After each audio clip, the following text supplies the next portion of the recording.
আজ হলো সংক্রান্তির আগের দিন, তো গোপু সোনাদের জন্য আমি খুব চটজলদি একটা রেসিপি তৈরি করে নিচ্ছি।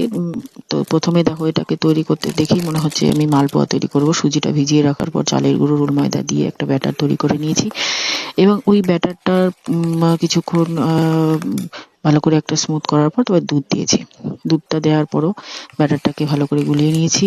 এরপর কাজু কিশমিশ টুকরো করে রেখেছিলাম, সেগুলো দিয়ে দিলাম, এবং স্মুথ একটা ব্যাটার তৈরি করে কড়াইয়ে তেল গরম করে ব্যাটারটা দিয়ে পরপর দিয়ে ভেজে নিয়েছি মালপোয়ার মতো। এবার মালপোয়া ভাজার পর সুন্দর করে ভোগও আমি লাগিয়ে দিয়েছিলাম, তো সেটা তোমাদেরকে দেখানো হয়নি। কিন্তু তোমাদেরকে অবশ্যই এটা বলবো যে তোমাদের যদি আমার এই রেসিপিগুলো যদি ভালো লাগে, তো অবশ্যই একটা লাইক, একটা কমেন্ট অবশ্যই করে জানিও, যাতে আমিও ইন্সপিরেশন পাই, যাতে আমি আরো নেক্সট টাইম ভালো করে ভিডিও করবো বা